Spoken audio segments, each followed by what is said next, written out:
We started recording. Okay, so the title of this is a little different, but it's something I had put together before. Hi, Casey. Hey, Casey. Hey, everyone. And basically, we're going to talk about, this was a longer presentation. I just copied it over because it's been a long week.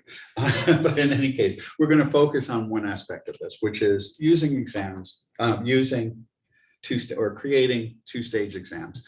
And it's actually a pretty simple process, but basically what it does is it brings peer instruction into the exam process. Before I started using two-stage exams, what would happen is I'd give an exam and then I'd bring it back to class. I'd hand out their exams to students and then we'd go through it. And the students who did well would be really pleased and they wouldn't really pay that much attention because they had done well and they didn't need to worry too much about it.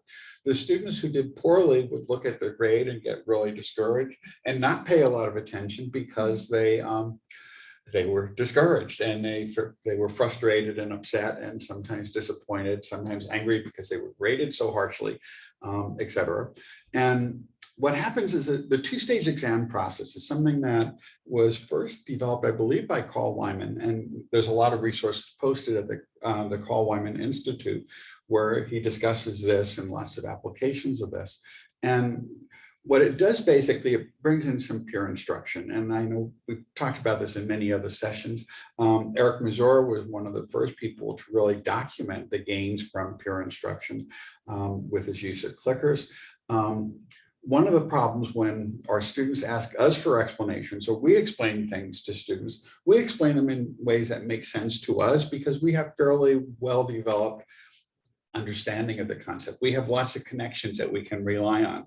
We can use certain terms that call up a whole web of concepts that our students don't have. And so one of the benefits of peer instruction is when students work to explain things to each other, they're explaining from a much closer level of cognitive development with a web that's not as developed, or a map of the concepts in the discipline that it's not quite as developed as ours.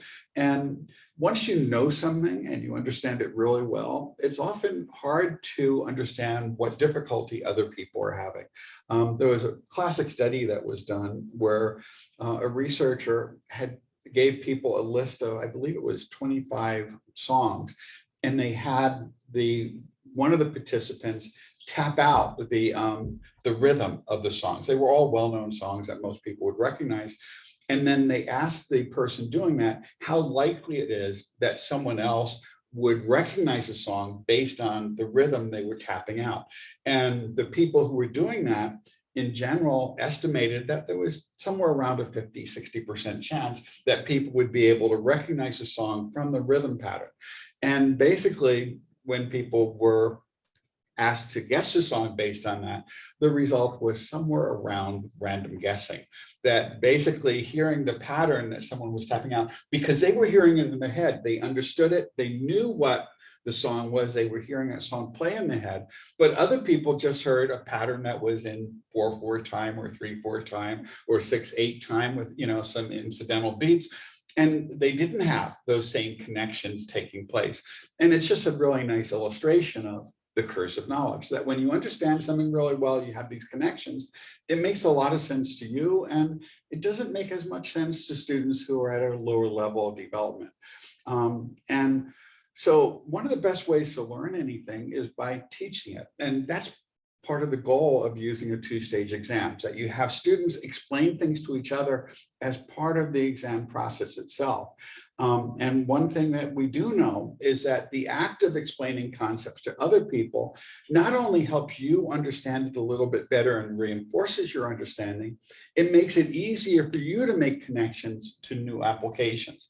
So, peer instruction is helpful for two people. Well, if one student understands something that another one doesn't, the person who understands it better reinforces and deepens their learning in the act of trying to explain it to another student.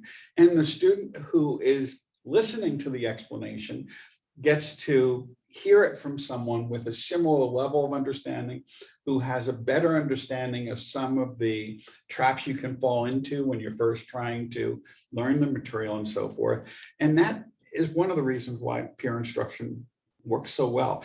And I mentioned Eric Mazur there. I should provide the context.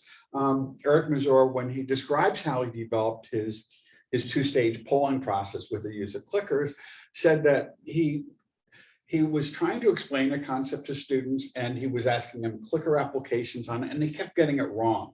So he was just using polling initially to test student understanding. And he finally said, well, I give up. Why don't you try explaining it to each other? And then he did the poll a few minutes later, and the scores went up dramatically. So that was his first introduction to some of the benefits of peer instruction. And there's a lot of research on there.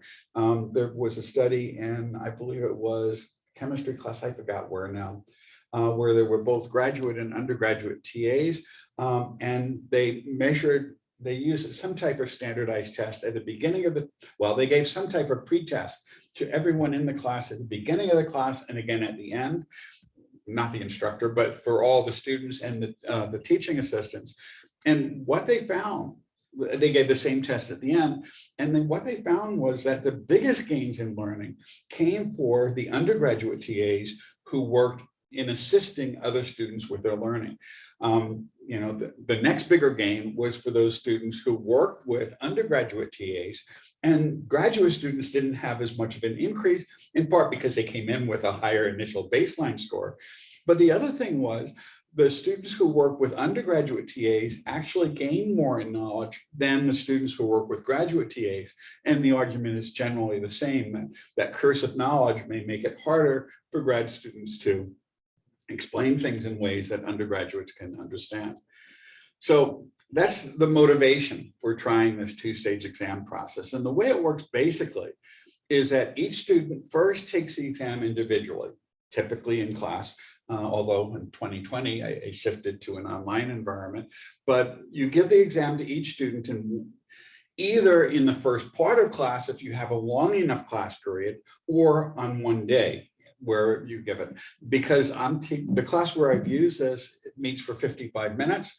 It would be hard to do it 2 stages in one exam, simply because many of the students will take up to 55 minutes for the exams I tend to go. I could shorten that, but I haven't. Although I have done that for the final, but in one day. So the way I've done it is to let the students take the exam, grade them before the next class, bring them into the next class, but not pass them out.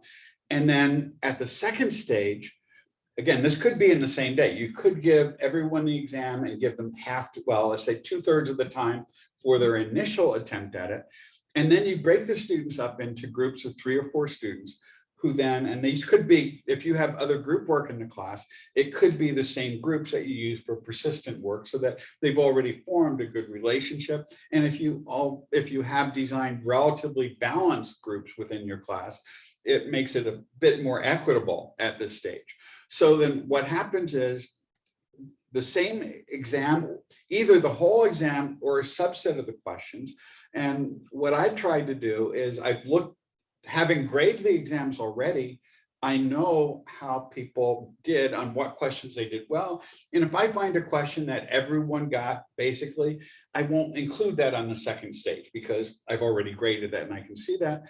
But typically I found that there's enough people who have misunderstandings on most of the questions on the exams that I'll give the exam again in the next class period with pretty much the same mix of questions.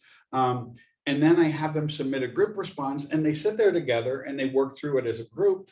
They explain it to each other. They argue over the responses, very much like Eric Mazur suggested, clicker response, except it's done on an exam. And then they turn in that group response and we go through it in class. Then as the groups turn in their exams, I give them back their individual exams, and then we go through it as a group. It's fresh in their mind. And the scores always are dramatically better on the second stage than on the initial exam. And it's a very different experience that when students are taking the exam again in a group and they're explaining it to each other, I've walked around the class and heard we talked about this in a session yesterday, but I've heard students talking about or asking each other, well, in one case, I remember one student saying, well, when did we go over that? I don't remember anything about this. And then another student said, well, remember that problem that we had where we were looking at the data involving, you doing this in an econometrics class, where we were analyzing that data from school districts and looking at the relationship between student performance and the lunches and other factors. And they said, oh yeah, now I remember. And those types of connections bring up little cues to help students recall these things. And they generally come to a consensus, and they're really positive about it because they're learning while they're working on the exam, because often exams are used mostly for the assessment of knowledge. But when you do this two-stage process, the second stage, well, I mean, the first stage is a way of helping reinforce knowledge because you're getting some retrieval practice, but the second stage with a peer discussion really seems to help reinforce learning. And there is a fair amount of evidence that not only do students do better because they have that group collaboration, but they tend to remember the concepts better because they remember they committed into an answer, they get some feedback from the peers, they get some correction, some immediate feedback and everyone's getting that feedback throughout the whole process. And they do really well in general. And in my experience, yeah, this is more detailed, but I think we've already talked about this. It could be open book. In fact, Steve Abraham in a session yesterday talked about using this very same process where he has them do open book exams because, as he argues, that in applications of the course in the future, the students will be working with an open book environment. So however you normally give tests, you do the same thing, except you give students another attempt. And you just create an overall grade for each student, which is a weighted average of the individual and group grades. And I've actually done this in my classes too, the two-stage exams. I did it last semester with APA formatting, things like that. And it was similar to what you were saying when you see two students, one's like, oh, I don't remember this part or going over this, and the next person's like, oh yeah, I remember this. And you see, the light bulb start to go off, and that student was like, oh yeah, so I do remember how to do this. It's like this, or, those types of connections really help. And yeah. if you tell them, well, we covered this last week or Yeah. something, it doesn't have the same effect as when a peer says, well, remember we talked about Right. this. And it's just so much more positive. Instead of students getting frustrated, they're learning and they know the mistakes they made, and they're learning right as they go. And then we go through it quickly, and like maybe a quarter or less of the time we would have gone through the whole thing if much of the class period was devoted to it, because they've been working through it as they go. And it just works really, really well. And I use this, I've only done this actually 2 semesters. In 2020, I did try this when we shifted online, but I had them work asynchronously on the first stage with an online Blackboard quiz. And I ended up having about a third of the class submit their questions to Chegg. And I had a lot of cases of academic integrity and so forth. It worked much better in the classroom than it did online. And it was really kind of a challenging experience. I even noticed, because I did APA formatting, that after I did the 2-stage exam, drastic impact on them then writing their research papers and actually properly formatting. So not just using the exam itself was effective, but then, I saw an improvement based on their knowledge of the concepts. So I did this with the 2-stage process where they took it online and then they put them in breakout rooms for the second stage, but I already had this whole issue with the students and academic integrity. And so since then, in 2021 and 2022, I didn't use exactly this 2-stage process, but I was partly because I was always having some students who were out sick. I had some students with COVID. I had some students with the flu. I had some students who got stuck in their country and couldn't get back in because of some issues with their flights. So I had, on any given day, I was averaging about 2 or 3 students online. So I replaced the whole structure, eliminated the exams, eliminated all the exams, but instead flipped the classroom where they were doing a lot of work outside and then submitting that with very, very low stakes activities to discourage the academic integrity issues. And then we were doing a lot of work synchronously, but instead of having large exams on every week, there were some problem sets where I had them work through the problems individually and then work and submit the responses actually through clickers.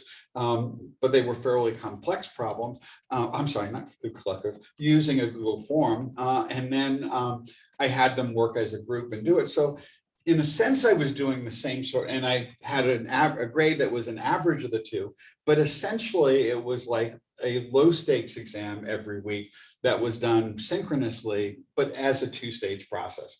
And each week it was, I gave them a few problems. They weren't as long as an exam. It may have taken 20 minutes or a half an hour of a class once a week, rather than spending 2 whole class periods doing it. So I suppose I was still doing the same thing, just on a much smaller scale in smaller chunks, which, reduce the incentive for academic integrity issues, as well as, and as well as the timing available. Because when I had that issue with Chegg in 2020, they were getting responses back within 10 to 15 minutes of the time they were posted. And it was just really frustrating, because many of the responses were written by graduate students using mathematical techniques that none of our students were familiar with, which made it really, really obvious. Some of the responses were just outright wrong, because someone was responding who clearly didn't know the discipline or didn't know the terminology or know much about statistics. And the responses were just completely nonsensical. And I think any student who tried doing the work themselves would have recognized that if they weren't just copying and pasting what they saw. So in any case, it worked really well when I did it synchronously. And again, this is the usual approach, which I mentioned before. I modified it by doing it in 2 days. For the final exam, when I had higher stakes exams, I broke the 2-hour final period up, where I think I gave them an hour and a half for the first attempt and a half an hour for the group process. And if anyone finished early, they could go out in the hall, get a cup of coffee or something, and I told them when to meet back. And that also worked pretty well. Yeah, so this is the problematic semester when I did it. I actually came up with 3 or 4 variations on each of 7 questions, which made it, besides the honor code, besides at the time Chegg was sending you back information on the IP address and the email address of the students who submitted the questions, it was also pretty easy to identify some of the students, just because they had unique combinations of the exam, because I had 7 questions with 3 or 4 variants on each. So there was a not too many students had the same exact combination. It was pretty easy just from looking at it to see who did it.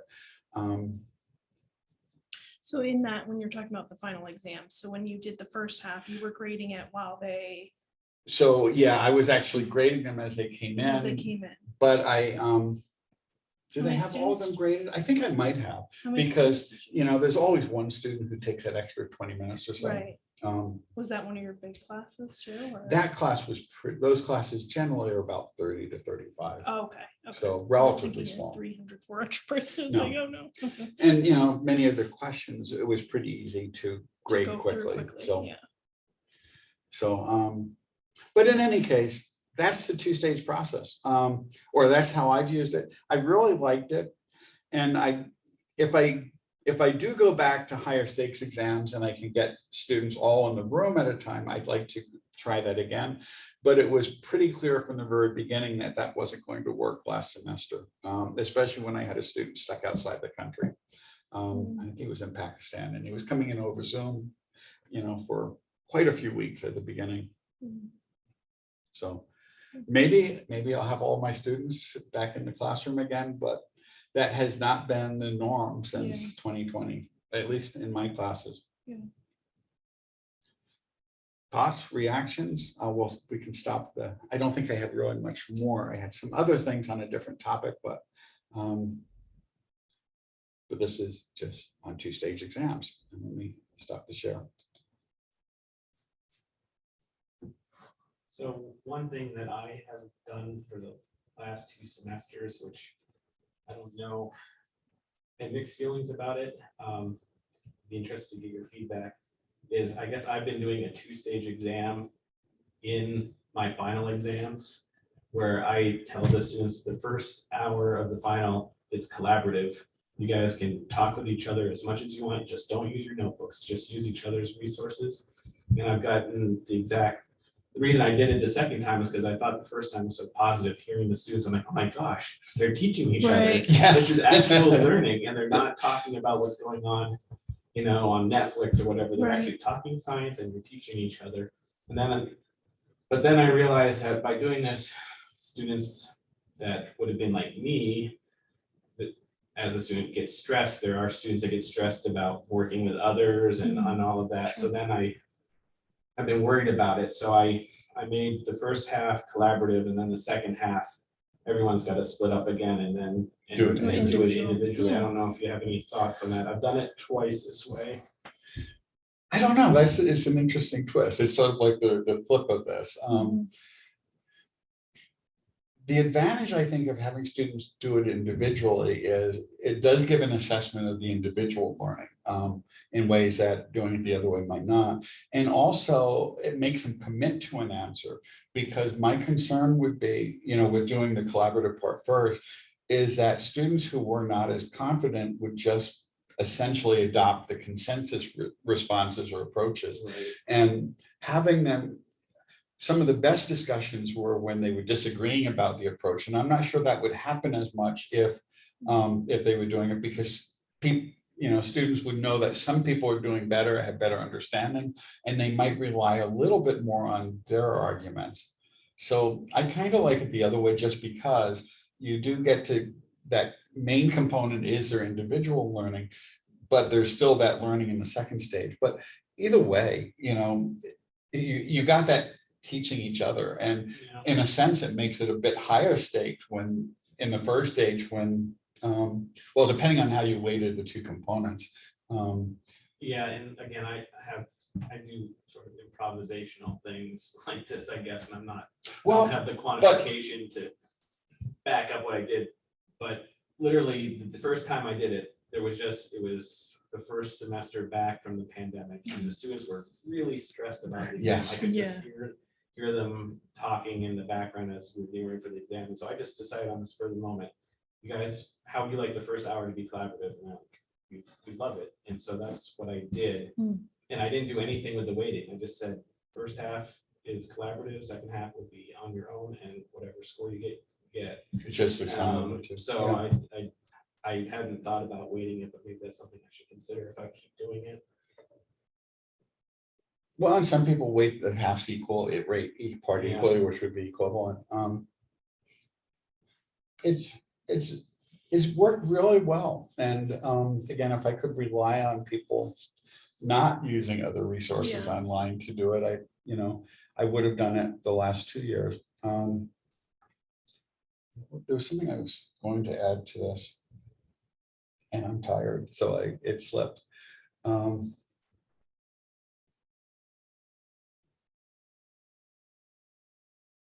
It has slipped, so never mind. But students really like it, and it's such a positive environment. One thing I did mention yesterday in another session was I was so impressed by it the very first time I did it. I took a quick video clip of it and shipped it off to Rebecca, because we had talked about this earlier, and they were laughing, they were having fun with it, and it was not a typical exam experience. Which I think helps calm those anxieties, like you were saying, in knowing that, okay, so. And I remember now, and one of the concerns I always have is that if a group does not reach consensus, I do allow students to turn in a dissenting exam answer. So, if they can't all agree, or one person in a group won't agree with the rest of them, they're free to submit their own, response to an individual question. So they submit it, and then someone could put in, say, this is a response from this other person. And that has not happened yet, but I did have one case where a student actually had a really high score at first. And then with the group, they gave in to the consensus of the group, which turned out to be wrong. Oh, And, you know, the student who did really well, you know, lost a couple of points from the group grade. Again, the group as a whole did well, but he gave in, and I had a little chat with him. Like, in cases like that, I've kept the higher grade, but I do threaten them a little bit, saying, you know, you gave in, you knew this, you know, you should be more confident to this. If you really understand something, don't give in to the group. But I think even that was a useful learning experience for him. So So do they know ahead of time it's a two-stage exam? yes, I told them in Yeah. advance that we were going to I try do it. too. Yeah. Okay. And do you think that influences their studying at all to know that, oh, I Well, feel in my sorry. case, 2/3 of the grade is based on their individual one, so I don't think so. Okay. You know, if it's a much larger share going to the group part, I could see perhaps someone Yeah. slacking off a little bit, but Yeah. you know, if most of the weight is on their individual contribution, that's probably not as much, you know, it's not as much of a concern. Yeah, I made that mistake the first time that I did it. It didn't have the individual weighted more. So I did see a couple of students that I felt like were relying more on the group, and that's when I had changed my design of what I how I would have the individual weighted more than the. Years ago, this is a different concept, but it's a little bit related. I was teaching a course in economic history, and students convinced me to give them some possible questions in advance. It was going to be an essay exam in person.